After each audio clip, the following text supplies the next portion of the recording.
c'est parti. Merci, M. le maire. 139 jeunes guerriers.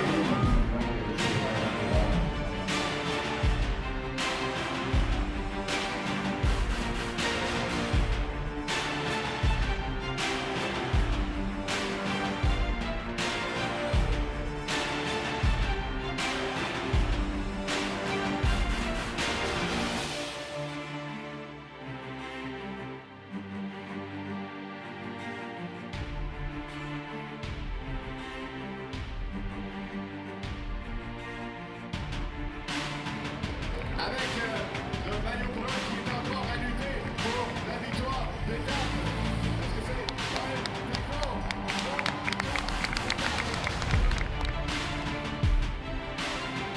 Allez,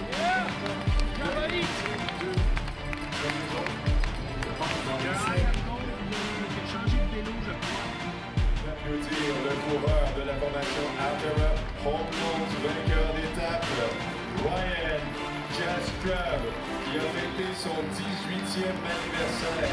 Yeah.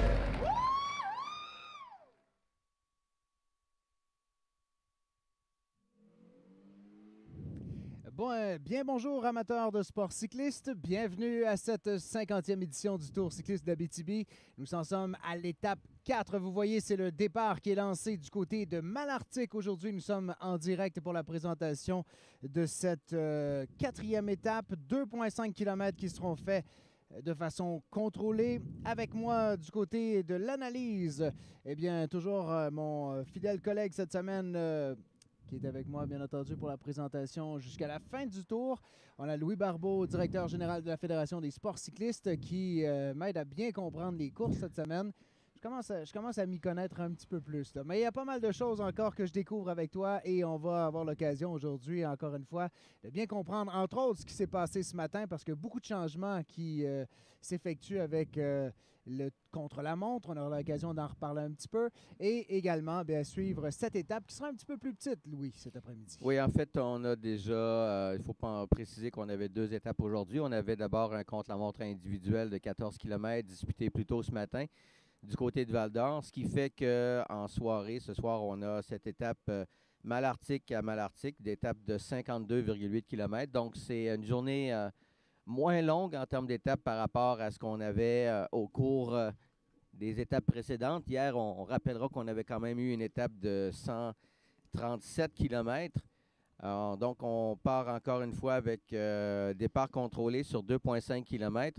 Et par la suite, aujourd'hui, ben, on aura, compte tenu du fait que c'est une étape plus courte, on n'aura qu'un seul sprint de bonification. On rappelle que les sprints de bonification comptent à la fois pour le classement général individuel, donc pour les 3 premiers avec 3 secondes, 2 secondes et 1 seconde. Ce sera au 16e kilomètre. Il y a également des points pour le classement pour le maillot orange, classement aux points, donc 6, 4 et 2. On aura encore une fois un sprint du maire. Cette fois-ci, comme il n'y en a qu'un seul, ben, au lieu de 250 $, il y a 500 $ à la caisse pour celui qui ira chercher ce sprint. Ce sera au 37e kilomètre. Et évidemment, ben, à l'arrivée, le sprint final qui donne des bonifications en temps, donc 6, 4 et 2 secondes pour les 3 premiers. Et évidemment, des points. 30 points pour la victoire d'étape, 24 pour la 2e place et on descend jusqu'à 2 points pour la 10e position. Et cette étape, c'est un petit peu comme on a connu plus tôt cette semaine, ou en fait hier. C'est un passage direct à la ligne d'arrivée, donc il n'y aura pas de boucle du côté de Malartic. Plus petite étape, donc, qui se fera ce soir. Je vous invite à ne pas manquer parce que, entre autres, eh bien, il va faire beau ce soir. Ça, c'est surprenant. Du côté de Malartic, là, je ne sais pas ce qui se passe depuis... Ça fait des années qu'on court l'étape et généralement, il pleut. Donc, ben, en fait, cette année, on est chanceux. On va souhaiter aux coureurs que la température demeure clémente. C'est ce qu'on nous annonce. En termes de vitesse, on a encore une fois 3 scénarios comme pour toutes les étapes qui sont prévues, donc pour permettre de pouvoir estimer l'heure d'arrivée en fonction de la vitesse que les cyclistes vont adopter. Donc, le scénario le plus lent, évidemment, les cyclistes peuvent modifier tout ça, là, mais à 42 km/h et celui plus rapide à 46 km/h. Donc, on prévoit une étape qui devrait durer aux environs 1h15. On est toujours en départ contrôlé.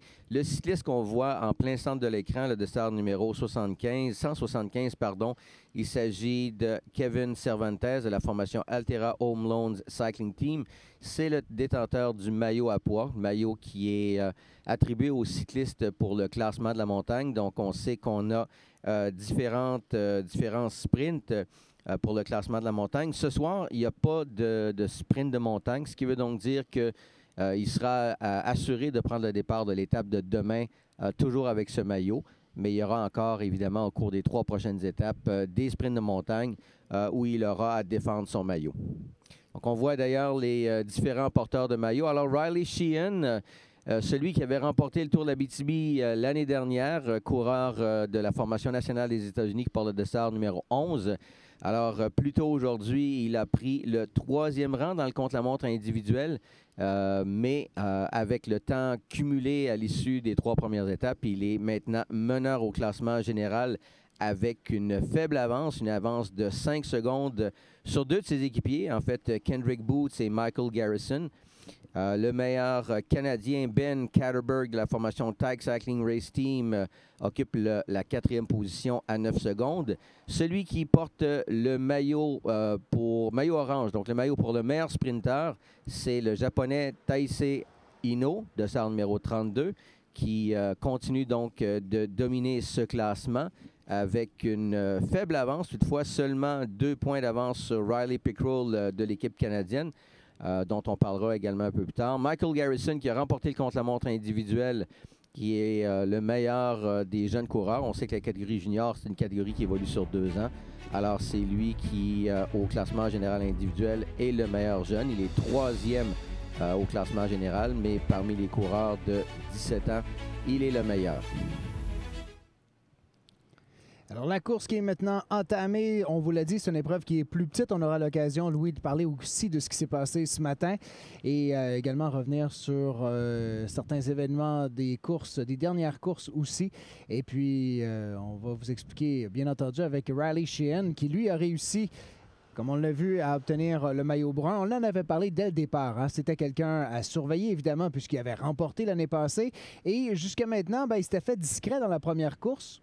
On n'avait pas vraiment mentionné son nom, presque pas. Mais malgré tout, il a réussi à se hisser au sommet après 4 étapes. Oui, ce qui est intéressant de voir dès le départ de cette étape, on peut constater qu'on a les coureurs de la Formation nationale des États-Unis qui ont décidé d'imposer un rythme très élevé. On voit donc 2 des porte-couleurs qui sont au devant du peloton. En 3e position, c'est le maillot bleu, le maillot de Michael Garrison, qui fait également partie de cette formation. Et on peut voir en 6e place, donc ce sont tous les coureurs de l'équipe nationale des États-Unis qui occupent actuellement la tête de cette course. Et en 6e position, c'est le maillot brun, le maillot qui est endossé par le coureur Riley Sheehan de la Formation nationale des États-Unis. Donc, les Américains qui vont chercher à contrôler. Alors, on sait qu'on a déjà un sprint de bonification qui est situé au 16e kilomètre. Donc, les Américains vont être particulièrement vigilants. On peut peut-être en profiter, Jean-Philippe, pour parler un peu de l'épreuve du contre-la-montre individuelle ce matin. Donc, c'était une étape, encore une fois, comme on l'a mentionné, de 14 km, épreuve qui a été remportée par Michael Garrison des États-Unis. Riley Sheehan, qui est détenteur du maillot brun, a, quant à lui, obtenu le 3e meilleur temps à 4 secondes seulement de Garrison. Donc, les Américains qui ont très bien fait avec 4 athlètes parmi les 6 premiers au niveau de l'équipe nationale américaine. Performance quand même, très belle performance à souligner, celle de Ben Catterberg, qui est le champion canadien de contre-la-montre, qui ne court pas sous les couleurs de l'équipe nationale, mais plutôt sous les couleurs de son équipe, une équipe de Colombie-Britannique, la Tag Cycling Racing Team, qui a terminé à 1,3 secondes seulement de Garrison. Donc, une très, très belle performance de la part de Catterberg. Catterberg qui occupe maintenant la 4e position au niveau du classement général individuel. Et on peut quand même, on doit parler de Catterberg parce que hier, lors de l'étape sur route qui s'est terminée à Val-d'Or, qui était une étape de 137 km, rappelons-le, Il a terminé dans le peloton, mais il y a eu une cassure à l'intérieur du peloton. Donc, évidemment, lorsque les coureurs arrivent regroupés à l'intérieur d'un peloton, ils sont crédités du même temps. Donc, on a une cinquantaine de coureurs qui ont obtenu le même temps. Et Katterberg, il s'est retrouvé dans la deuxième moitié du peloton. Il y a eu une cassure, ce qui fait qu'il a perdu. Il s'est retrouvé dans un groupe, encore là, d'une quarantaine de coureurs, tout près de 50 coureurs, qui ont obtenu un temps 10 secondes plus lent. Et en fait, c'est ce qui fait en sorte que s'il avait été dans le groupe de tête, donc dans les 50 premiers, compte tenu du fait qu'il est 9 secondes derrière le meneur, le maillot brun au classement général, c'est lui qui endosserait le maillot brun aujourd'hui. Donc, Katterberg qui faut le dire, je pense, a commis une erreur hier dans cette épreuve-là, probablement basée sur l'inexpérience.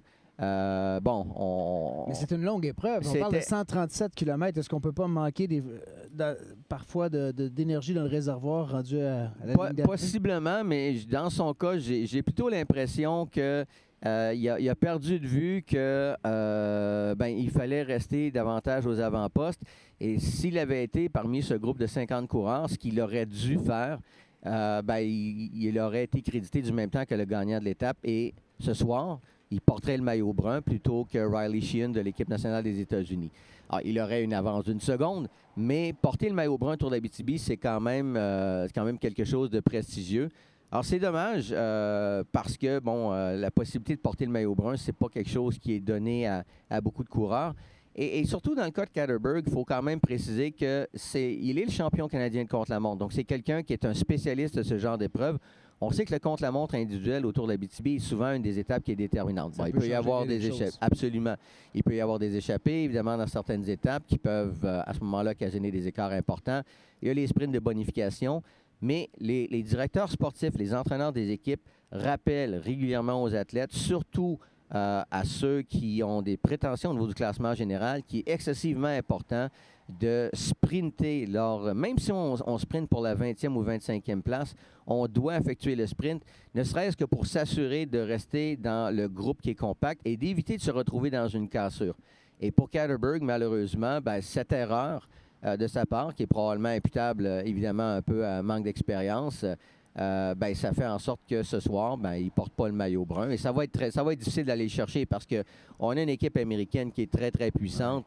Et malheureusement pour lui, écoute, c'est quand même très bien. Là, 4e au classement général, il y a encore la possibilité d'améliorer son sort. Mais sachant hier, en fait, c'est ça, sachant qu'il était un prétendant au contre-la-montre, étant champion canadien, il y avait des chances là de monter un peu dans le classement puis peut-être creuser une avance.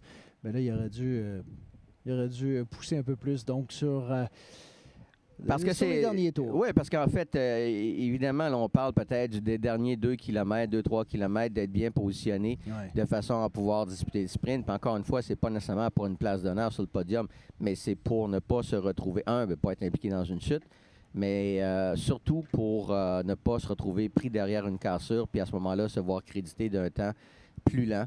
Et malheureusement pour lui, c'est ce qui s'est passé. Beaucoup de détails, beaucoup d'informations. Ça prend un spécialiste comme toi pour nous aider à bien comprendre les enjeux de ces éléments-là, parce que un détail comme ça peut faire toute une différence. Comme tu disais, avoir été avec les 50 premiers à franchir la ligne, le premier peloton, en fait, il serait maillot brun aujourd'hui. Absolument. On peut reparler également aussi de Riley Pickrell. Riley Pickrell, le champion canadien de Critérium, qui avait remporté la première étape du Tour, qui hier est encore là. Et puis pour avoir parlé avec Kevin Field, qui est le grand Manitou du cycliste sur route à Cycliste Canada, qui n'est pas ici présentement, mais qui arrivera demain. Il me dit, j'ai parlé plus tôt aujourd'hui, il mentionnait que Scott McFarlane, qui est le grand patron de la formation professionnelle Silber, une équipe élite au niveau canadien, qui dirige actuellement l'équipe canadienne, a répété à plusieurs, pas à une reprise, mais à au moins 3 reprises aux athlètes, qu'advenant une crevaison dans les 5 derniers kilomètres, qu'on continue de rouler sur le vélo jusqu'à ce qu'on ait franchi la ligne des 3 km pour l'arrivée. Et après ça, on peut lever le bras, souligner ou signaler qu'on a une crevaison.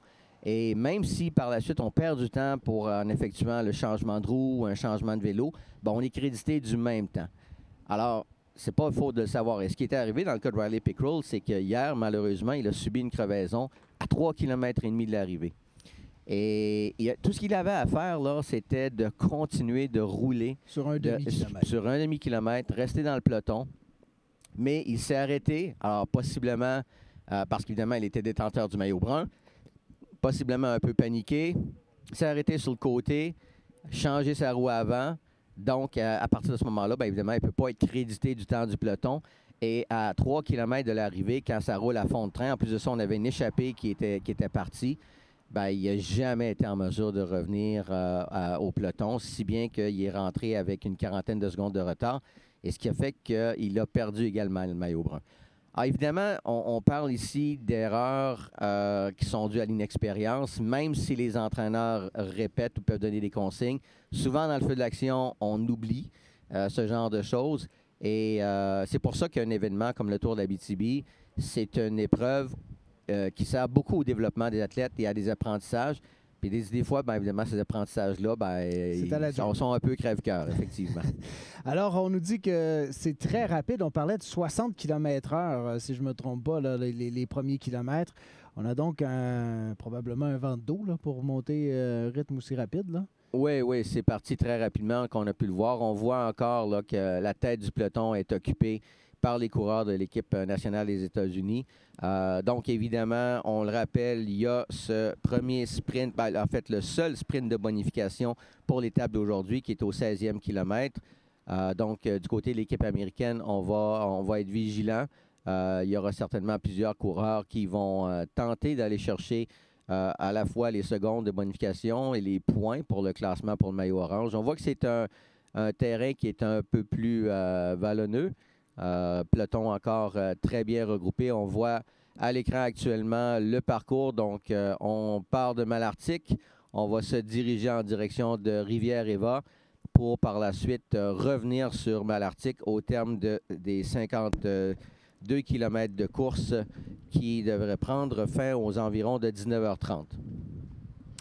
Alors, évidemment, deux épreuves dans la même journée. La première était plus courte quand même, si on parlait de 11, quelques kilomètres à parcourir, mais c'était à parcourir en sprint. Donc, ça doit prendre quand même sensiblement d'énergie. Oui, bien évidemment, c'était disputé relativement tôt ce matin. À 11 heures, tout était terminé. Donc, les athlètes ont eu le temps de bien récupérer. Dans certains cas, les coureurs vont aller faire des massages, vont pouvoir récupérer, bien manger pour entamer l'étape. Donc, ils ont eu évidemment pleinement le temps de récupérer. Mais c'est une épreuve, effectivement, on l'appelle, contre la montre, on l'appelle l'épreuve de vérité souvent. C'est une épreuve en solitaire, contrairement aux autres épreuves où les coureurs évoluent en peloton. Donc, ce sont vraiment les qualités athlétiques individuelles qui sont mises à profit. Et on a évidemment, on a parlé des performances des coureurs de l'équipe américaine.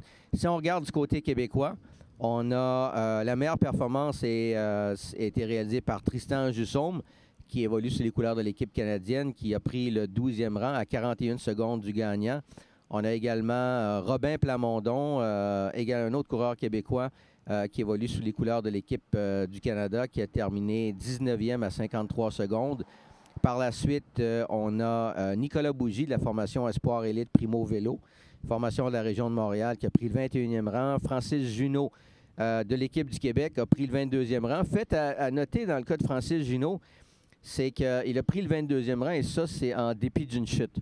Donc, il a effectivement chuté au moment où il devait faire un virage en U.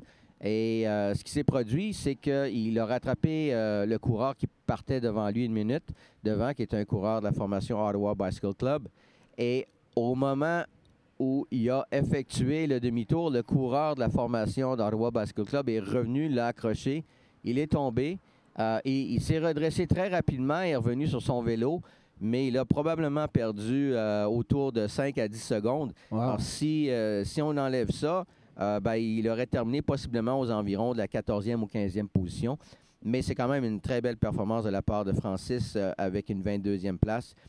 Alors, faites à noter, pour avoir parlé, encore une fois, je parlais avec Kevin Field, il y a quand même quelques coureurs, et ça, c'est surprenant. Il y a au moins 3 ou 4 coureurs qui ont chuté aujourd'hui dans l'épreuve du contre-la-montre. Donc, normalement, c'est quand même assez rare. Donc, des coureurs qui ont possiblement négocié certains virages un peu rapidement. On nous disait que à certains endroits, il y avait peut-être des bosses qui ont peut-être un peu surpris les coureurs. Puis quand on est dans une position aérodynamique avec les bras allongés, ben on a peut-être perdu à ce moment-là le contrôle sur le vélo. Il y a le coureur également canadien, Schellenberg, qui aurait chuté également aujourd'hui. Donc, alors évidemment, ça peut expliquer là, que certains coureurs qui n'ont peut-être pas performé ou réalisé la performance qui était attendue.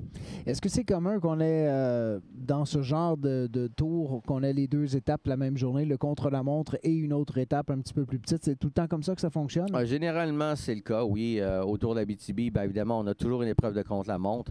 Alors, à ce moment-là, on a généralement une étape réduite en soirée pour permettre quand même d'avoir 2 étapes. On le sait, la formule sur l'Abitibi favorise, surtout pour les étapes qui se tiennent en semaine, et là on est du côté de Malartic, c'est de permettre évidemment à la population de pouvoir venir assister à la fin de la journée, à l'arrivée des coureurs, à venir les encourager. Donc une autre étape encore là, ce soir, mais une étape quand même relativement courte. Donc, on voit que c'est... on a une petite échappée actuellement. On a le dossard numéro 46, Noah Coster de la formation nationale néo-zélandaise. Coster qui est l'équipe néo-zélandaise qui a une très, très bonne formation. Coster est 18e actuellement au classement général à 54 secondes du maillot brun. Mais on voit qu'à chaque fois qu'il y a une tentative d'échapper, le peloton réagit très rapidement.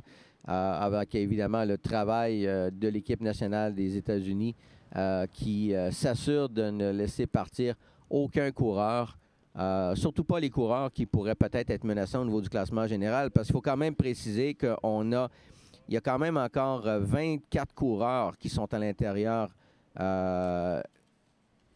ou plutôt, je devrais dire, on a 20 coureurs qui sont à l'intérieur d'1 minute du meneur au niveau du classement général. Donc, il n'y a absolument rien d'acquis pour qui que ce soit, même si l'équipe nationale des États-Unis ont une très, très bonne formation. Écoute, ils occupent actuellement les 3 premières places au niveau du classement général avec Sheehan, il y a Kendrick Boots et Michael Garrison qui sont, quant à eux, ex-aequo en 2e place à 5 secondes de leur équipier Riley Sheehan qui avait remporté le Tour l'année dernière.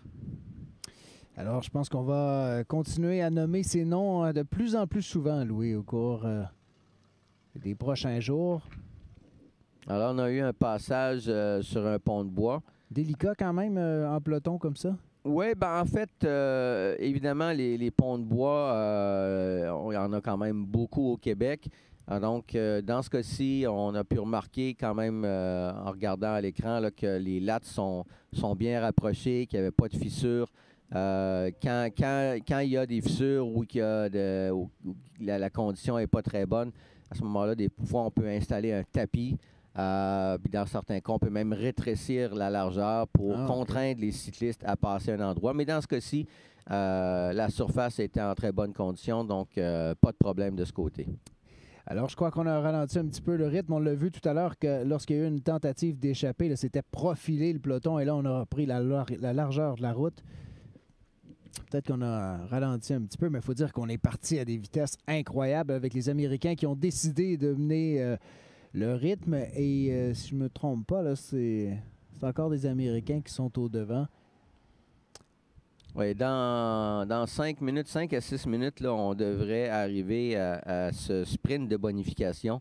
Donc, on peut penser là, que dans les 2 prochains kilomètres, les coureurs qui souhaitent aller chercher, que ce soit des points ou encore des secondes de bonification, vont s'activer pour tenter d'aller chercher. Alors, on sait évidemment que celui qui mène actuellement à ce chapitre est le coureur japonais. Alors, Taiji Ino, qui a 44 points après les 3 premières étapes. Riley Pickrell, lui, est deuxième avec 42 points. Donc, Pickrell qui voudra certainement, je ne vais pas se racheter, mais il va vouloir venger ce qui s'est passé hier. Et on peut s'attendre à ce qu'il dispute peut-être le sprint intermédiaire, mais certainement, il va tenter d'aller chercher la victoire d'étape ce soir.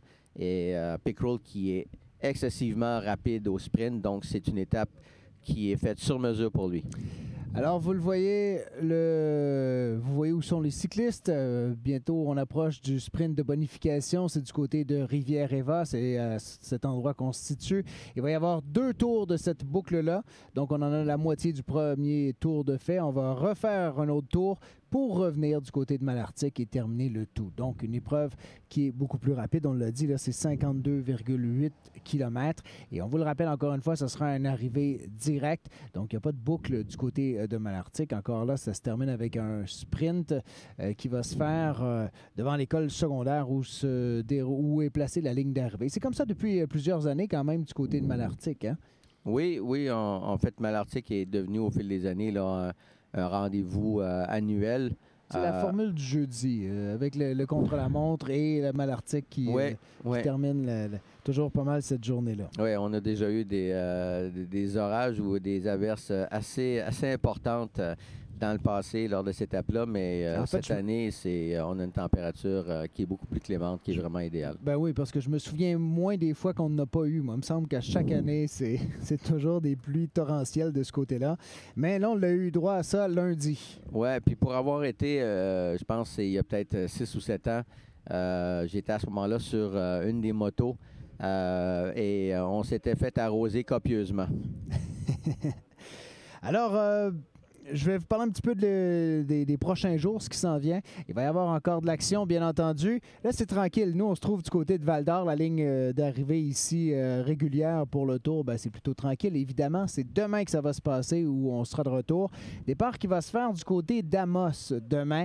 Alors, les cyclistes pourront partir de ce côté et vont se passer par Barraud pour venir nous retrouver ici à la ligne d'arrivée du côté de Val-d'Or. Alors demain, ce sera un petit peu plus difficile pour la diffusion. Il y a certains secteurs entre Barraud, entre autres, et où on se trouve, ce sera un petit peu plus difficile. Mais on va essayer, comme on l'a fait hier quand même, de vous tenir au courant d'où on en est au mieux qu'on peut le faire.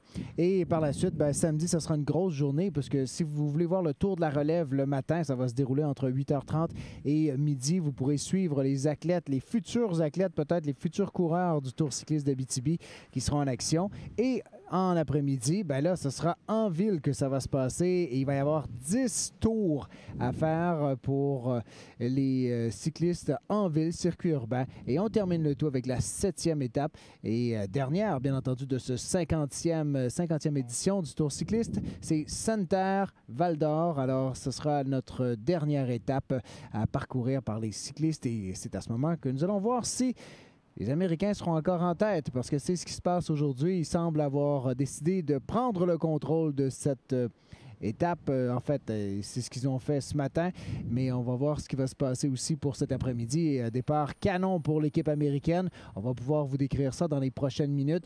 Alors, nous avons passé Rivière-Eva. On a d'ailleurs passé les premiers sprints. Oui. Je ne sais pas si tu as les numéros.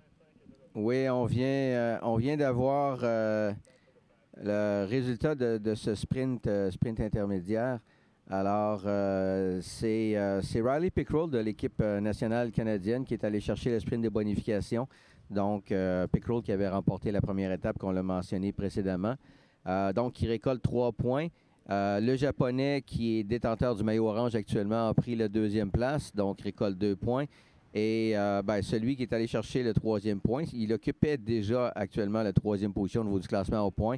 Donc, il va chercher un point. Donc, provisoirement, si on regarde le classement, ça signifie donc que Ino, le Japonais, conserve la tête. Il a maintenant 46 points. Riley Pickrell est rendu à 45 points. Donc, il n'y a plus qu'un point qui sépare ces deux athlètes. Et Ryan Jastrab de la formation Altera Home Lone Cycling Team occupe la 3e position avec 31 points. Pickrell aura peut-être une occasion de se racheter un peu pour ce qui s'est passé hier avec son pneu. Je sais qu'en parlant de pneus, il y a eu un changement au cours des dernières minutes du côté de l'équipe du Québec. Si je ne me trompe pas, c'est Joël Demingue. Oui, Joël Demingue qui a eu une crevaison. Donc, On sait évidemment, les crevaisons, les bris mécaniques font partie des courses de vélo. C'est la raison pour laquelle on a derrière le peloton, on a toute cette caravane avec les voitures d'équipe qui suivent les coureurs. Il y a aussi un dépannage neutre, donc on a des roues à ce moment-là et donc on porte assistance aux coureurs indépendamment de leur provenance. Donc la voiture de dépannage neutre, elle est placée en deuxième ou troisième position directement derrière le peloton. Pour ce qui est des voitures d'équipe, elles sont placées selon l'ordre au niveau du classement général individuel. Ce qui veut donc dire qu'actuellement, la voiture numéro 1, c'est la voiture nationale des États-Unis.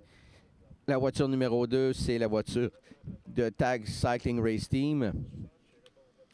Et la voiture numéro 3, c'est la voiture de la formation Desjardins-Ford, de la formation québécoise, puisqu'on a un coureur de cette formation, un coureur néo-zélandais, donc un coureur d'adoption pour l'équipe québécoise, Sam Cook, qui occupe actuellement le 5e rang au niveau du classement général. Donc, les voitures sont placées à ce moment-là selon ce classement général individuel et ça donne évidemment la possibilité pour les voitures d'intervenir plus rapidement. Donc, c'est la façon dont les voitures sont positionnées derrière la caravane, derrière le peloton. Alors, plus de 25 minutes de parcouru maintenant depuis le départ de cette 4e étape. Départ qui s'est effectué du côté de Malartic. C'est de ce côté également que ça va se terminer sous un beau soleil aujourd'hui. Et on voit encore une fois les coureurs de l'équipe, ça semble être de nouveau les coureurs de l'équipe nationale américaine qui sont aux avant-postes. Donc, on a évidemment une formation qui est très puissante, la formation du maillot brun de Riley Sheehan. Sheehan qui va tenter de devenir, je pense que c'est, si je ne me trompe pas, c'est seulement le 3e coureur à remporter le Tour de l'Abitibi à 2 occasions. Le dernier qui a réalisé cet exploit, c'est un coureur américain, Bobby Julich, à la fin des années 80, donc en 88-89, donc ça fait déjà tout près de 30 ans. Julich a par la suite couru sur le Tour de France, a déjà terminé 2e au Tour de France, a été médaillé aux Jeux olympiques également au niveau du contre-la-montre individuel. Donc, pour Sheehan, ça serait toute une performance que d'aller chercher le maillot brun pour une 2e année. Et l'autre coureur qui a remporté le Tour de l'Abitibi à 2 reprises dans les toutes premières années du Tour, c'est Éric Vandeneyne, cycliste québécois, qui a été entraîneur de l'équipe du Québec au Tour pendant de nombreuses années et qui, cette année, est encore une fois au Tour, mais cette fois-ci en tant que mécano avec l'équipe du Québec. L'équipe du Québec qui est dirigée par Pascal Choquette. Donc, on voit très bien là, le travail qui est effectué actuellement par les coureurs de l'équipe nationale des États-Unis avec Sean Quinn de SAR numéro 12 qui est en tête, suivi de Lucas Burgoyne. On voit en 3e position un autre coureur. 4e position, c'est le maillot bleu de meilleur jeune de Michael Garrison. On a en 5e position un autre porte-couleur et en 6e position, c'est le maillot brun. Wow. Donc, les Américains qui imposent... Pris le contrôle. Oui, puis évidemment, lorsqu'on roule, les gens, des fois, peuvent se demander, pourquoi est-ce qu'il n'y en a pas qui partent en échappée? Partir en échappée, quand le peloton roule déjà à 50 à l'heure, c'est excessivement difficile, surtout que les juniors ont un braquet limité, ce qui veut donc dire qu'il faudrait rouler à 55 km/h. Et évidemment, il n'y a aucun coureur qui peut faire ça seul. Ça prend plusieurs coureurs. Et encore une fois, les Américains, en roulant, en maintenant une vitesse très élevée, ce qu'ils font, c'est qu'ils préviennent ce genre de situation. Alors évidemment, ça les force à assumer du travail, mais ils ont la profondeur nécessaire. Et surtout, ce qui est important dans ce cas-ci, c'est que le maillot brun, lui, on ne le verra pas à l'avant, à moins que ça devienne absolument nécessaire. Donc, il reste bien campé dans les roues. On le voit actuellement là, en 6e position. Le maillot bleu, lui, est en 3e position. Donc, ce serait étonnant de voir le maillot bleu ou le maillot brun aller se mettre devant pour imposer le rythme. Eux autres, leur boulot, évidemment, c'est de rester là et de se réserver. Donc, on voit là, les coureurs de l'équipe américaine qui s'échangent la tête. On voit le coureur 12, Sean Quinn, là, qui vient de donner son relais, qui va se glisser et va venir reprendre sa place dans le groupe de tête. Alors, on vient d'entendre, c'est 50 km/h, donc ça va très, très vite. Donc, je serais excessivement surpris. J'ai l'impression qu'on va probablement... si ça se maintient comme ça, il y a de très fortes chances qu'on assiste à une arrivée au sprint. Et dans ce cas-là, bien évidemment, il y a les secondes de bonification, comme on l'a mentionné, 6, 4 et 2. Il y a la victoire d'étape, évidemment, pour des coureurs. C'est toujours quelque chose de prestigieux. Il y a le classement au point. Encore une fois, Riley Pickrell, on va certainement voir dans ce sprint le Japonais Ino et Pickrell, entre autres choses, qui vont tenter de se disputer ce sprint pour aller chercher le maillot orange à l'issue de cette étape. On a une belle vue ici sur le peloton. Pour les Américains, pousser le rythme comme ça tout au long de la course, est-ce que ça peut être dangereux à l'arrivée au sprint? Est-ce qu'ils ont comme stratégie de se dissocier du peloton ou c'est juste d'imposer le rythme? En fait, pour l'instant, ce qu'ils font, c'est qu'ils empêchent, ils essaient de faire en sorte qu'aucun coureur, aucune équipe va tenter de s'échapper. Tant et aussi longtemps que la vitesse est maintenue élevée. Alors, évidemment, il faut avoir les ressources nécessaires. Mais quand on regarde la composition de l'équipe, surtout que l'étape est relativement courte. Ouais. Si on avait une étape de 130 km, ça serait probablement un petit peu plus difficile. Non pas que ce n'est pas possible, mais là, on parle d'un effort d'une heure et quart, donc et on s'échange la tête. Et on a c'est la meilleure formation. Là. Quand on regarde les résultats du contre-la-montre individuel, l'équipe nationale américaine a la meilleure formation sur le Tour. Ils ont les watts dans les jambes des coureurs pour être capables de pouvoir assumer ce genre de travail. Là où ils vont devoir être peut-être un petit peu plus vigilants, c'est sur la fin de l'étape, parce qu'à ce moment-là, il pourrait y avoir des tentatives d'échapper, mais encore une fois, en maintenant la vitesse élevée, on diminue les risques de tentatives d'échapper de la part des coureurs des autres équipes. On est déjà rendu... plus qu'à la mi-course, ou pratiquement à la mi-course plutôt, on a déjà une trentaine de minutes d'écoulées dans cette épreuve, mais à vitesse très, très élevée. Donc, on peut voir qu'on vient de compléter cette première boucle. Et bientôt, justement, vous voyez, là, le point vert se rapproche de cette ce fameux virage où on retourne vers Rivière-Eva, un virage qui est très, très prononcé. Il y a eu quelques chutes dans le passé jusqu'à maintenant dans ce virage, mais là, au moins, il n'y a pas de pluie, donc c'est sec. Ça va certainement aider. Effectivement, on les voit là, justement. On voit il y a quelques coureurs là, qui sont allés sur le côté de la route, mais il ne semble pas y avoir eu de chute. Donc, pour l'instant, donc tout semble s'être bien passé. Donc, c'était effectivement un des pièges là, sur le parcours où il y aurait pu possiblement y avoir accrochage ou même chute. Mais tout s'est passé là, sans aucun problème. Alors, peloton qui est toujours regroupé, mené par... et qui a été, enfin, depuis le début, mené par les États-Unis. Les Français sont un petit peu plus discrets. Il me semble qu'on a commencé fort en parlant pas mal lors de la première étape. Pour l'instant, on n'a pas mentionné souvent les cyclistes d'équipe nationale. On devrait les voir. Là. Peut-être ils ont probablement estimé que c'est peine perdue de tenter de s'échapper relativement tôt. On les verra peut-être davantage sur la fin de l'étape. Très certainement, lors de l'arrivée au sprint, on peut penser qu'ils vont tenter d'aller chercher cette étape.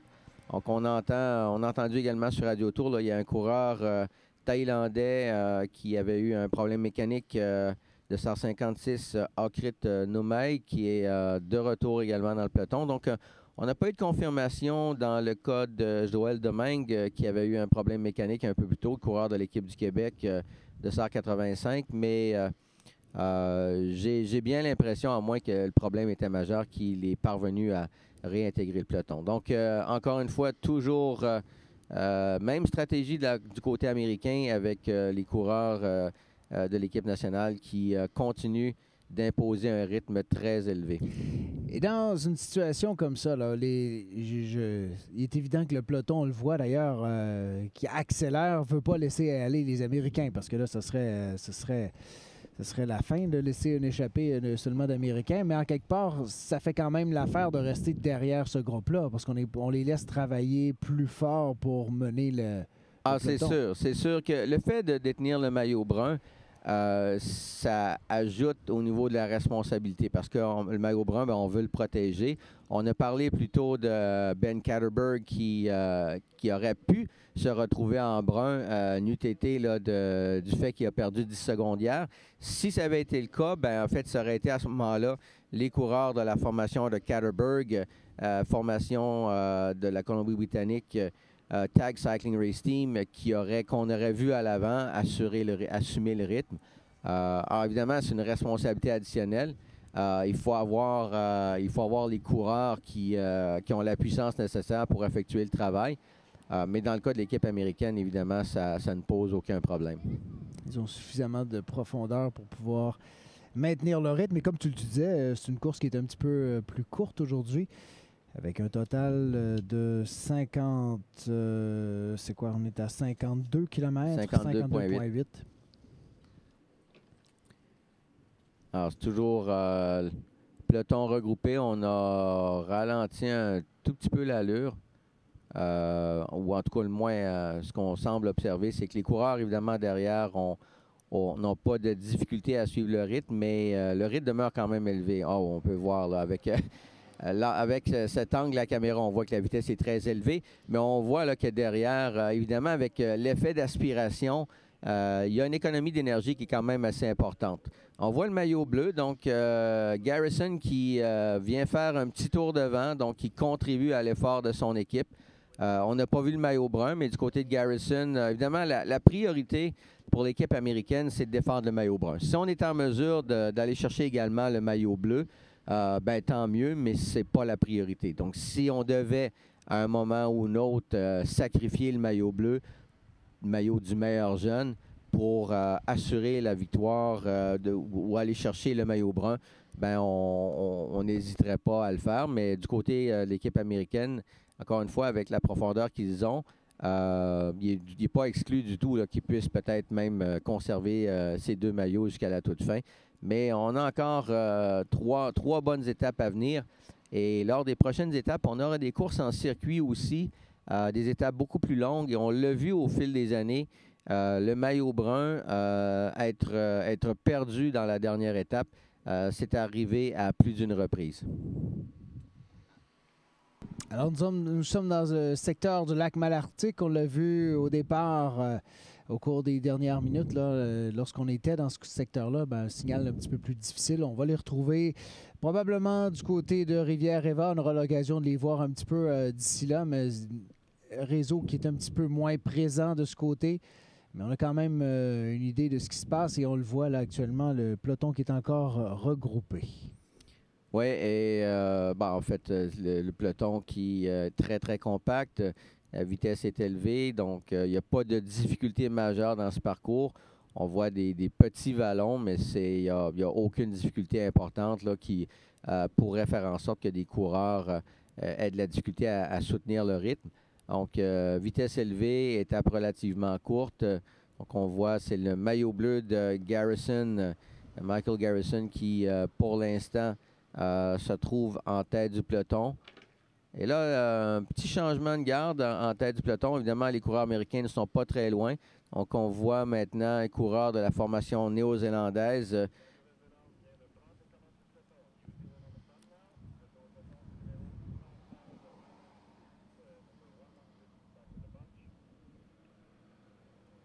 Alors, les Néo-Zélandais qui, à leur tour, vont se mettre devant, vont assurer le rythme. Alors, on va également avoir le sprint du maire au 37e kilomètre. Donc, on rappelle que le sprint du maire, il n'y en a qu'un seul dans cette étape aujourd'hui. Donc, comparativement aux deux premières étapes où on avait deux sprints.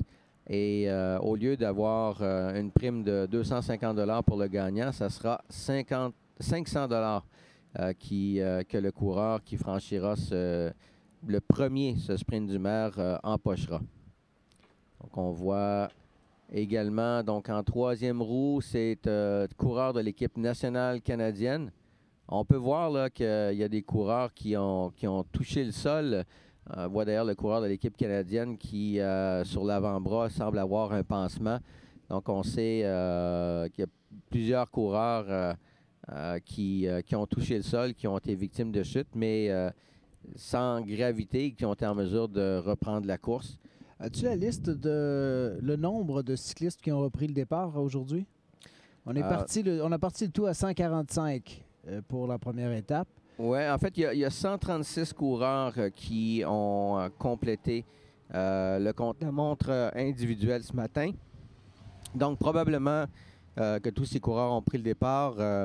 On mentionnait que Schellenberg, coureur canadien qui a touché le sol lors du contre-la-montre individuel, il n'était pas certain de pouvoir reprendre le départ ce soir. Donc, on a possiblement 135 coureurs.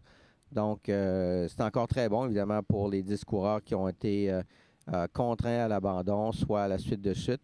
À ma connaissance, il n'y a pas eu de coureurs hors délai. On sait que dans les courses par étapes comme ça, il y a les coureurs qui terminent à plus de 20 du temps du gagnant, à ce moment-là, ne peuvent pas reprendre le départ lors de l'étape suivante. Pour la contre-la-montre, est-ce que c'est la même chose? Le contre-la-montre, il n'y a pas de hors-délai. Okay. Donc, ça dépend évidemment. Ce sont des règlements qui sont spécifiques à chaque course.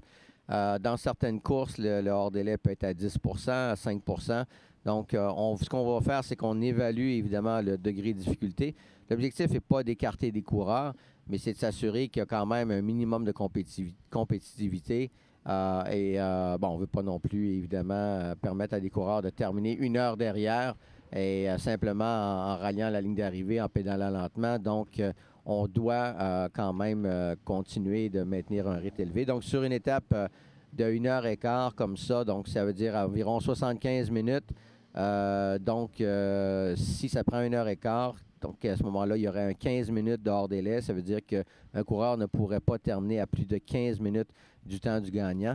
Mais selon ce qu'on peut observer, puis on n'a pas eu d'indication, en tout cas, on n'a pas vu que plusieurs coureurs ont été lâchés dans cette étape jusqu'à présent. Donc, ça serait quand même assez surprenant qu'il y ait des coureurs qui perdent autant de temps et qui soient à ce moment-là hors délai, qui ne pourraient pas reprendre évidemment le départ de l'étape demain. Toujours la Nouvelle-Zélande qui prend la place devant. Toute l'équipe qui est ensemble. Il me semble qu'on n'a pas vu ça souvent depuis le début. Autant de membres d'une même équipe qui menaient le peloton. On l'a vu là, avec les Américains un petit peu plus tôt, là, la Nouvelle-Zélande. Il me semble que c'était plus mélangé que ça dans les devants de peloton au cours des dernières courses. Est-ce que je me trompe? Ou Non, mais en fait, ce qu'on a observé dans les premières étapes, il n'y avait pas vraiment de maillot ou de position à défendre. Alors, chacun y allait, puis à ce moment-là, la course était peut-être un peu plus ouverte. Avec le contre-la-montre individuel, évidemment, les choses se précisent. Puis dans le cas de la Nouvelle-Zélande, bien, ça peut quand même s'expliquer parce qu'on a un coureur avec Bernie McGrath, le descendant numéro 41, qui occupe actuellement le 5e rang au classement général à 20 secondes. Donc, il y a évidemment les 3 coureurs de l'équipe nationale des États-Unis et Ben Catterberg qui sont devant. Donc, les Néo-Zélandais qui veulent... alors, on a une petite tentative d'échapper. Donc, un coureur néo-zélandais. Mais là, on voit les Américains qui reviennent. Et c'est pas long, hein? Et on s'est mis devant et dans l'espace de quelques secondes à peine, on a bouché le trou. Donc, les Américains qui disent « non, si vous voulez jouer à ça, on va se remettre devant. » Et on va réimposer le rythme. Donc, on ne veut pas se faire surprendre. Donc, les Américains qui, encore une fois, veillent au grain, sont très vigilants. Ah oui. Et on voit, là, le peloton est très, très étiré avec les Néo-Zélandais et les Américains. Quand on voit le peloton comme ça sur pratiquement une ligne, c'est que la vitesse est très élevée. Et ça n'a pas été long, comme tu dis. Là. Dès que les Américains ont décidé d'ouvrir la machine, ça s'est étiré, ce peloton, et... on a monté le rythme de façon impressionnante. Et on nous dit, Radio Tour, qu'on a environ 250 mètres de distance entre le premier et le dernier cycliste dans le peloton. Oui, on peut même voir, là, il y a même des cassures à l'intérieur du peloton. Donc, évidemment, il y a fort à parier que ça va ralentir un tout petit peu.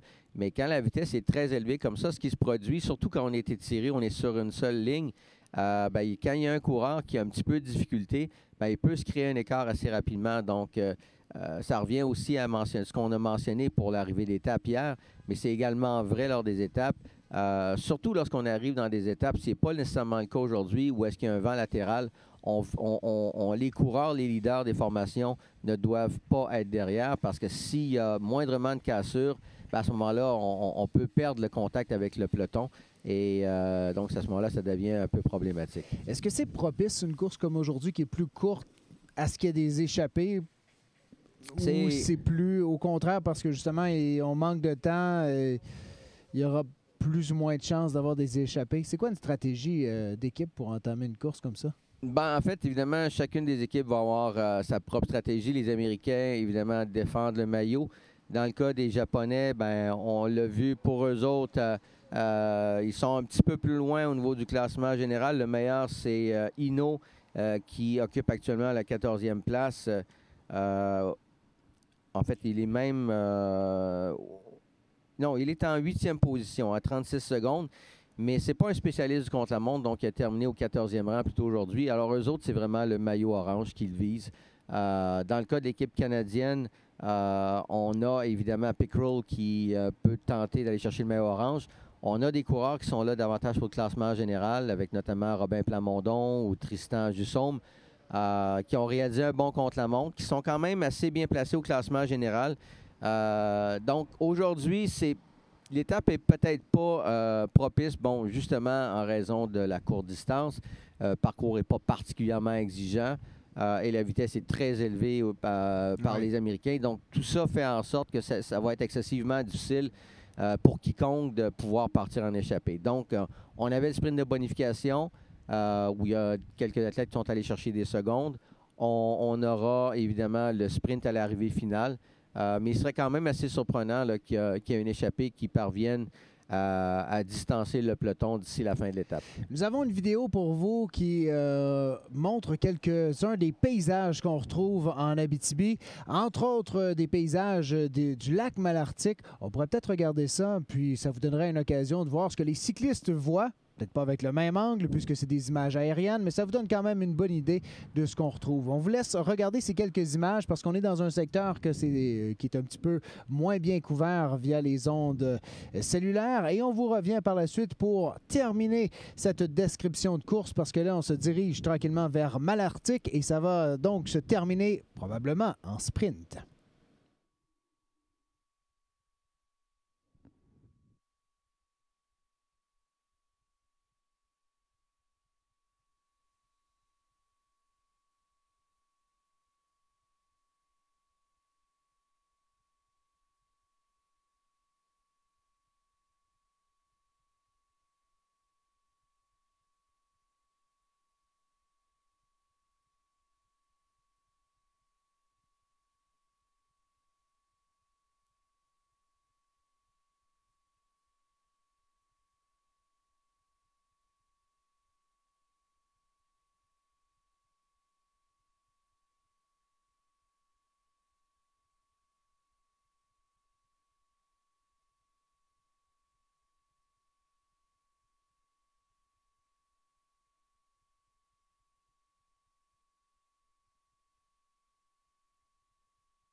Oui. Alors, nous avons vu quelques images, Louis, entre autres du lac Malartic. Magnifique paysage. Les cyclistes un peu partout à travers la planète ont le privilège de découvrir de très, très beaux paysages ici dans la région d'Abitibi. On se promène un peu partout pour couvrir les différentes villes et c'est comme ça depuis le début de la semaine. Ça va se terminer dimanche avec notre dernier parcours qui sera de Sainte-Terre jusqu'à Val-d'Or. Demain, ne manquez pas ça, c'est Amos aussi. Très belle ville aussi dans la région. Le départ qui s'y fera, puis on va se retrouver encore une fois à Val-d'Or, cette fois-ci pour l'arrivée de cette course. Et ils annoncent beau encore pour les prochains jours. Dimanche, encore un petit peu d'incertitude. Ça risque... ça va être à voir dans les prochains jours. Là, ça peut changer. Mais jusqu'à maintenant, quelle semaine, Louis? Oui, on nous annonce de la belle température. Pour dimanche, on parlait de 30 de probabilité d'averse. Donc, c'est pas certain qu'il va pleuvoir. Donc, mais jusqu'à présent, effectivement, une température idéale. Il fait pas trop chaud, on a une température, il n'y a pas trop d'humidité non plus, donc pour les coureurs, c'est vraiment idéal. Certainement mieux que s'ils avaient eu à courir la semaine dernière ou il y a 2 semaines, alors qu'on a eu des températures records là, au Québec avec chaleur qui était très accablante avec un très haut degré d'humidité également. Je pense qu'on est bien gâtés cette année, en tout cas côté météo, et puis on va souhaiter que ça se poursuive comme ça jusqu'à la fin du tour. Les cyclistes aussi doivent l'espérer. Et là, vous le voyez, le point vert qui avance tranquillement du côté de Malartic. Nous allons retrouver le signal très bientôt et pouvoir vous décrire cette fin de course qui va conclure cette 4e étape. On vous rappelle que c'était une étape un petit peu plus courte, tout près de 53 km. Une étape qui succède, bien entendu, au contre-la-montre qui avait lieu ce matin. C'était donc des sprints, quelques 11 km, un petit peu plus de 11 km. Eh bien là, ce soir, c'est pratiquement un sprint depuis le début, un rythme qui est très, très rapide. Les Américains qui ont poussé ça dès le départ, qui ont fait grimper la vitesse. Les Néo-Zélandais qui ont pris le relais dans les dernières minutes et qui mènent ça avec un bon rythme également. Il n'y a pas eu d'échappée et comme tu disais, avec une vitesse comme ça, un parcours qui n'est pas très difficile, un parcours assez court, ben, j'ai bien l'impression que ça va se terminer au sprint. Oui, des vitesses quand même très élevées depuis le début du tour. Jusqu'à présent, avant le départ de cette étape, on avait déjà 262 km de parcouru à une vitesse moyenne de 45,5 km/h. Ce matin, le contre-la-montre, le gagnant a maintenu une vitesse de 46,3 km/h. Donc, ce sont des vitesses qui sont élevées. Si on considère qu'il y a encore quand même plusieurs étapes à venir, là, le Tour de l'Abitibi, c'est la course par étape la plus longue pour les juniors au monde. Ça fait partie également de la Coupe des Nations. C'est une série d'épreuves qui compte d'autres courses qui se tiennent toutes en Europe. Donc, on est vraiment privilégié au Québec de pouvoir compter sur cet événement. Et ce statut de la Coupe des Nations, c'est ce qui assure également, évidemment, la présence de plusieurs équipes nationales, de qualité de peloton qui est très relevée et qui permet aussi aux athlètes canadiens de pouvoir marquer des points. On sait que c'est excessivement important parce que les points qui sont obtenus permettent à ce moment-là de déterminer le nombre de places auquel le Canada aura droit lors des prochains championnats du monde. On en profite également pour saluer tous ceux et celles qui travaillent dans l'organisation. Écoute, ça prend beaucoup de bénévoles, beaucoup d'organisations avec la sécurité pour nourrir les athlètes, pour les héberger, pour s'en occuper. C'est quelque chose de très impressionnant à voir, cette organisation-là, qui est très bien rodée depuis maintenant tellement d'années. On en est à la 50e édition. Formule qui a été modifiée au fil des ans, parce qu'au départ, c'était vraiment un tour, un petit peu comme le Tour de France, où on se déplaçait de ville en ville. Maintenant, ben, on revient, sauf ce soir, on le dit ça, puis c'est pas le cas ce soir, mais généralement, on revient à la ville haute à tous les soirs. Oui, ben en fait, évidemment, bon, ça nous amène derrière, là, si on retourne dans l'histoire du Tour, le Tour qui a été fondé par Léon Normand en 1969. Donc, Léon Normand qui, lorsqu'il a conçu le Tour, évidemment, s'est inspiré de ce qui se faisait ailleurs. Et là, on passait d'une ville à une autre. Ce qui voulait dire aussi que toute la logistique, évidemment, en termes de transport, en termes d'hébergement, la permanence, donc c'était quand même assez lourd pour une organisation de devoir se déplacer comme ça de ville en ville. Et dans les années 80, fin des années 80, Claude Pagé, qui a succédé à Léon Normand, a donc introduit la formule en étoile, c'est-à-dire qu'on a une ville hôtesse qui peut changer d'une année à l'autre, où tout est basé, donc tout est centralisé, l'hébergement des athlètes, la permanence et même l'arrivée de la majorité des étapes. Et ça facilite évidemment grandement le travail de l'organisation. Mais effectivement, une organisation qui, évidemment, qui célèbre, on l'a mentionné déjà, sa 50e édition, ce qui n'est pas banal, mais une des organisations les mieux rodées chez les juniors. Pour avoir parlé avec le directeur sportif de l'équipe américaine, Barney King, qui me parlait des autres courses internationales auxquelles il a participé au fil des années avec l'équipe américaine. Ce qu'il me disait, c'est que finalement, le Tour de l'Abitibi, c'est la meilleure organisation parmi les épreuves internationales juniors. Donc, c'est pas qu'un petit compliment pour une organisation dont l'essentiel du travail est assuré par des bénévoles. Ouais. Et disons-le, là, ça prenait toute une vision et c'est quasiment du culot de dire on va amener des gens de partout à travers le monde et c'est pas nécessairement facile de transporter tous ces gens-là. Le parc de la Vérandrie et tout ça, on est quand même en région éloignée et on a réussi à faire faire accepter ça dans la région ici par les gens parce que ça fait partie maintenant du paysage année après année. Les gens embarquent, les gens se déplacent sur les bords de la route, les gens viennent voir la ligne d'arrivée. On s'est vraiment approprié cet événement-là au fil des ans et les cyclistes, c'est une expérience unique qu'ils ont de venir découvrir l'Abitibi. Pour plusieurs, la grande majorité de ces athlètes-là, ce sera probablement, certainement même leur seule occasion de venir faire un tour de ce côté. Et là, on a pu voir plusieurs formations représentées à l'avant. On s'approche évidemment. On a 54 minutes d'écoulées maintenant dans l'épreuve. Et là, c'est un coureur de l'équipe du Québec.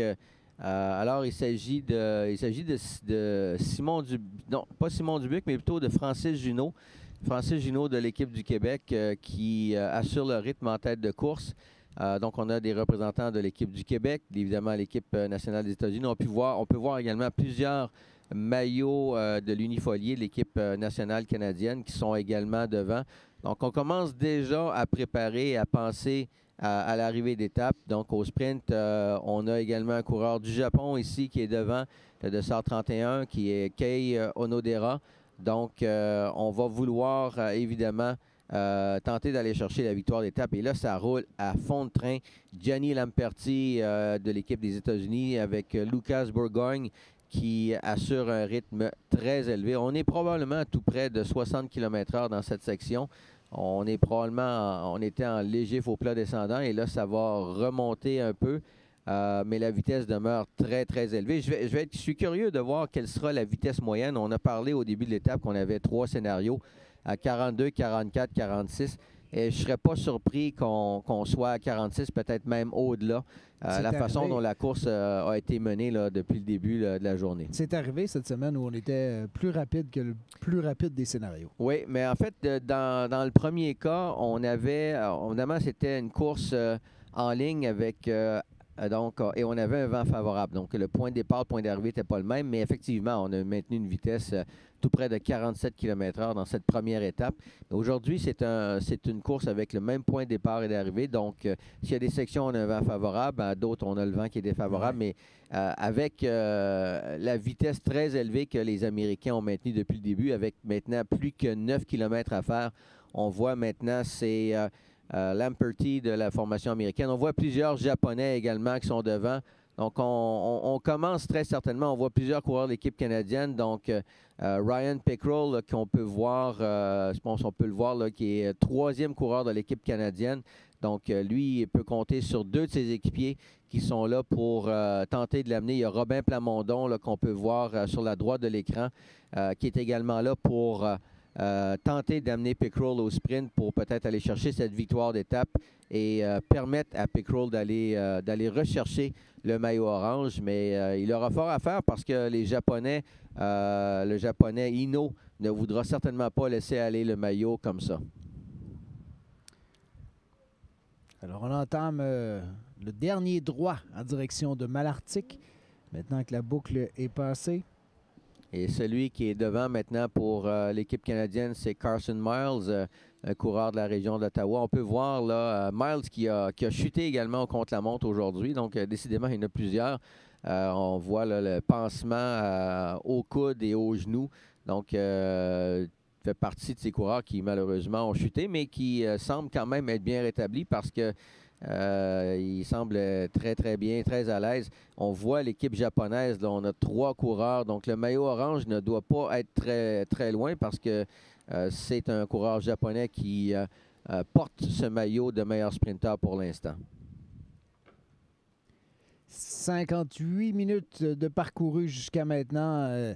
On va être largement en bas d'une heure 15 parce qu'on est à 58 minutes, comme tu le mentionnes, et il doit rester aux environs de 7 ou 8 km. Donc, on va probablement être davantage autour de 1h10, 1h10, peut-être 1h11 pour le temps du gagnant.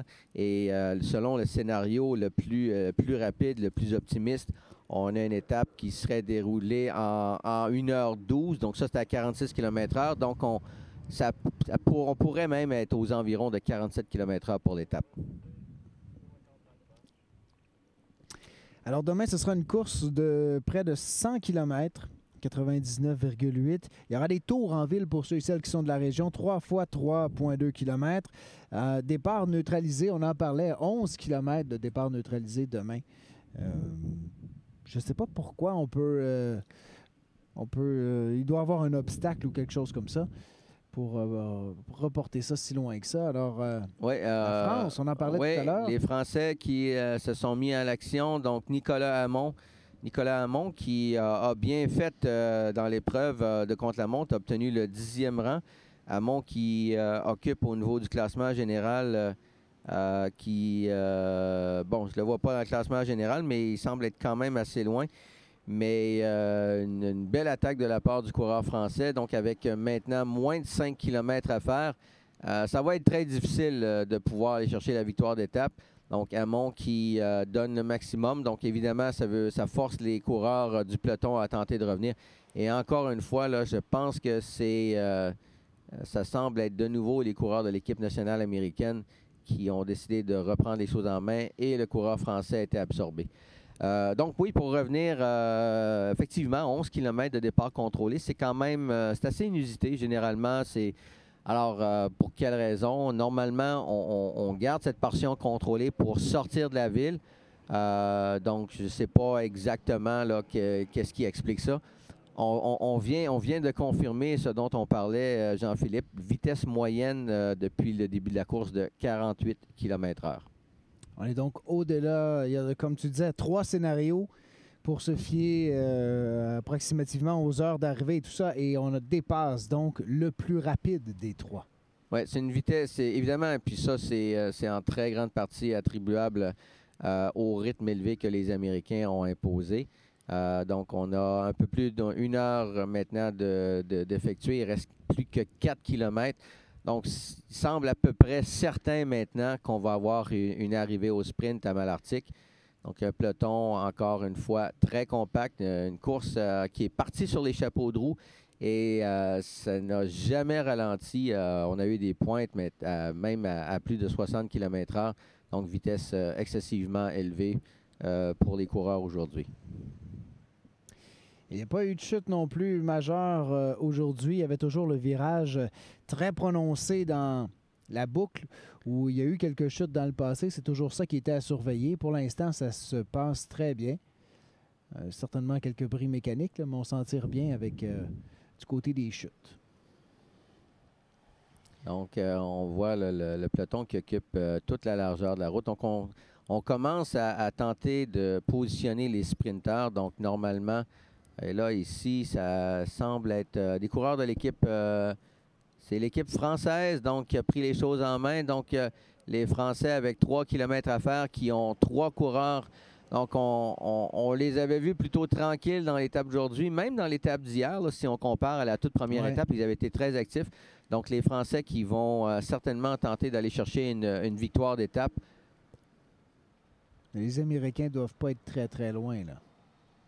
Bon, en fait, pour les Américains, évidemment, si ça arrive regroupé, ça sera mission accomplie. Le coureur qui est peut-être à surveiller, qui pourrait peut-être aller chercher du temps, évidemment, il y a Katterberg de la formation TAG Cycling Race Team, donc de 164, les coureurs canadiens, qui est à 9 secondes du meneur au classement général. Est-ce qu'il va tenter de disputer le sprint? Je ne connais pas les qualités de Katterberg au niveau du sprint, mais il est quand même champion canadien. Donc là, on a deux coureurs qui sont parvenus à distancer. Donc, il y a un coureur néo-zélandais dans ce groupe, donc qui est en 2e position. On va tenter de vous identifier ce coureur, de même que l'autre qui l'accompagne, mais derrière, le peloton réagit. Alors, ça semble vouloir revenir. Il y a au moins un coureur. Je ne sais pas si c'est un coureur qui est parvenu à se détacher du peloton. Donc, mais le peloton là, qui semble vouloir réagir, il serait quand même assez surprenant qu'on parvienne à se rendre jusqu'à la ligne. Mais on est plus qu'à 2 km. Là. Présentement, et dans le peloton, il me semble y avoir peut-être une petite hésitation à savoir qui va assumer. Mais ça ne devrait pas tarder. Là, on voit qu'il y a d'autres coureurs qui reviennent. Donc, on a 3 coureurs maintenant regroupés. Le peloton qui réagit rapidement. avec un peu plus d'1 kilomètre seulement à parcourir dans l'épreuve. Jusqu'à maintenant, là, le peloton n'a pas laissé aucune chance aux coureurs de s'échapper. Ça a été comme ça depuis le début de la course. Alors, on arrive bientôt à la ligne d'arrivée. Pendant ce temps, notre caméra moto qui, elle, va se positionner pour cette ligne d'arrivée. Alors, on aura l'occasion de les voir, souhaitons-le, dans les prochaines secondes, franchir la ligne pour savoir qui remportera cette 4e étape de cette 50e édition du Tour cycliste d'Abitibi. Alors, évidemment, dans les derniers moments comme ça, on aimerait bien voir les cyclistes, mais là, Louis, il faut le dire, un véhicule, moto et même auto, doit accélérer parce que là, il y a entre autres un rond-point juste avant d'arriver, quelques courbes très prononcées. Alors, on doit prendre une certaine distance, c'est ce qui explique qu'on ne peut pas nécessairement voir, malheureusement, ces quelques centaines de derniers mètres, mais on va essayer pour vous de au moins voir la fin de la course. Souhaitons que tout se passera bien pour qu'on puisse vous le présenter. Et puis, nous saurons donc qui remportera cette étape. On sait que ça bouge beaucoup dans le devant du peloton. Il y a les Français qui bougeaient, les Américains qui ont également bien bougé tout au long de la course, qui ont mené dès le départ, qui ont fait tout ce qu'il fallait pour garder le tout groupé. Alors, on aura l'occasion certainement de voir ce qui va se passer dans les prochaines secondes. On dit que peut-être un coureur de l'Ontario qui tente de se détacher du peloton. On tente de suivre pour vous du côté du Radio Tour, puisque nous n'avons pas, nous non plus, l'image. On espère qu'on sera capable de la récupérer pour la ligne d'arrivée. Les cyclistes qui sont... 500 mètres, on nous dit, pour la ligne d'arrivée. Donc, souhaitons évidemment avoir les images pour pouvoir voir le sprint final. Alors, pour l'instant... Les quelques 52 km sont faits. On en est dans les derniers mètres de cette étape. Eh bien là, tout porte à croire. Eh bien voilà, on a les quelques... Alors, c'est le maillot brun, ça. Ça semble être le maillot brun. Il y avait un maillot de l'équipe canadienne qui a pris le 2e rang. Donc, pour ce qui est du maillot, le coureur de l'équipe canadienne, c'est possiblement Ryan Pickrell. Je n'ai pas été en mesure de pouvoir l'identifier là, à la vitesse que ça entrait, mais à regarder là, sa physionomie, ça semblait possiblement être lui. Alors, si c'est le maillot brun, bien évidemment, Riley Sheehan, qui est déjà détenteur d'une avance de 5 secondes, va aller chercher un 6 secondes additionnel de bonification, ce qui va lui permettre d'accroître. Et c'est effectivement Riley Sheehan. Et pour la 2e position, attendons voir, je pense que c'est Pickrell. En 3e position, ça semble être un coureur japonais. Donc, probablement... Taisei Ino qui était détenteur du maillot orange. Donc, si Pickrell, évidemment, si c'est lui qui prend la 2e place, bien à ce moment-là, il sera en mesure de pouvoir aller chercher le maillot orange, maillot qu'il détenait à l'issue de la première étape. Alors, là, on a eu chaud, hein, parce qu'on a vu les quelques derniers mètres. On pensait les manquer, mais au moins, on a vu la fin de la course. Évidemment, c'est les contraintes auxquelles on doit faire face dans ce genre de situation-là. Mais au moins, on a vu la ligne d'arrivée. Vous avez vu donc le maillot brun qui sera conservé par Sheehan. Et donc, stratégie gagnante des Américains. Là, hein? On l'a vu dès le départ. Ils ont mené le rythme. Ils ont fait en sorte que la course a été extrêmement rapide. Et puis, moi, je te posais des questions à ce sujet-là. Puis... finalement, c'était une bonne stratégie, comme tu me disais, et ils ont été vraiment capables de livrer. Tu avais bien lu dans la profondeur de cette équipe-là. Une très, très bonne équipe. Sheehan, on l'a vu d'ailleurs dans le contre-la-montre individuel ce matin. Ils avaient 4 coureurs parmi les 6 premiers dans l'épreuve du contre-la-montre. Donc, évidemment, lorsqu'on doit assumer par la suite le rythme dans une étape sur route, on a les capacités de pouvoir le faire. Comme c'est souvent le cas avec l'équipe américaine, ils ont de très forts rouleurs. Il faut quand même préciser qu'il y a plusieurs de ces coureurs qui seront au championnat du monde qui vont se tenir à Innsbruck à l'automne, au mois de septembre. Donc, l'équipe américaine qui, à chaque année, arrive avec une formation très, très puissante. On a évidemment des bonnes formations également internationales avec le Japon, avec l'équipe de France. Mais il faut reconnaître que les Américains, pour le Tour de l'Abitibi, sont arrivés encore une fois très, très bien préparés. Eh bien, on espère que vous avez apprécié ce reportage. Demain, on vous invite à ne pas manquer la 5e étape qui sera du côté d'Amos, départ qui se fera de ce côté à 16h45. Et nous aurons l'arrivée en ville ici vers les 19h. Le tout devrait se conclure vers les 19h15. L'étape 6, ça se passe samedi. C'est en ville ici du côté de Val-d'Or. Ce sera un circuit urbain. Alors, une belle occasion de voir les cyclistes dans un autre environnement, évidemment, où il y a plusieurs courbes prononcées et tout ça. Est-ce que c'est plus propice ou moins propice à des échappées? Ben, évidemment, le circuit urbain ici comporte quand même quelques difficultés. Donc, on doit s'attendre, selon moi, à ce qu'il y ait plusieurs échappées, surtout sur ce circuit de 10,4 km que les coureurs vont avoir parcourir à 10 reprises. Il y a également des virages, donc la course va comporter des difficultés non seulement au niveau du relief, mais également au niveau technique. Donc, il va falloir être particulièrement vigilant. Et la course est très loin d'être terminée. On a encore quand même un peu plus de 300 km de course à parcourir. Donc, avec l'étape de demain qui fait 100 km, on a 104 km pour l'étape de samedi. Et dimanche, la dernière étape, une étape de 120 km, donc avec 68 km de Sainte-Terre à Val-d'Or et avec, encore une fois, le circuit de 5,2 km à 10 reprises. Donc, il n'y a absolument rien de joué. C'est évident que du côté de l'équipe américaine, ils sont en bonne position. Sheehan est allé chercher des secondes additionnelles, donc ça ne lui donne pas nécessairement une avance qui est très confortable, mais à tout le moins, il accroît présentement son avance. Les Américains auront encore au cours des prochains jours beaucoup de travail pour défendre, mais jusqu'à présent, ils semblent l'avoir très bien fait. Mais il faudra quand même regarder et se méfier. Il y a plusieurs coureurs, très, très bons coureurs, qui ont certainement encore des prétentions pour le classement général. On pense évidemment au Japon. On pense à la Nouvelle-Zélande avec notamment Sam Cooke qui occupait le 6e rang à l'issue de l'étape de ce matin, qui va probablement conserver sa position. Il y a l'équipe canadienne, le Japon. Donc, c'est loin d'être joué. Il y a encore beaucoup d'étapes à venir.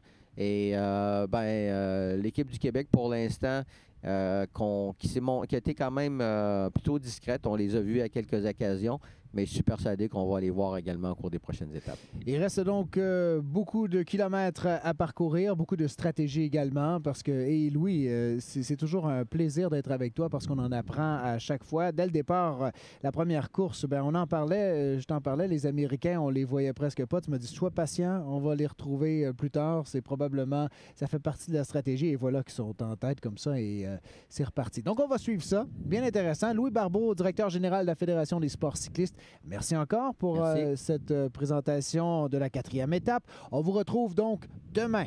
5e étape, ce sera du côté d'Amos et un arrivée qui se fera ici en ville vers les 19h du côté de Val-d'Or. Je vous souhaite une excellente soirée et merci d'avoir été avec nous pour cette 4e étape.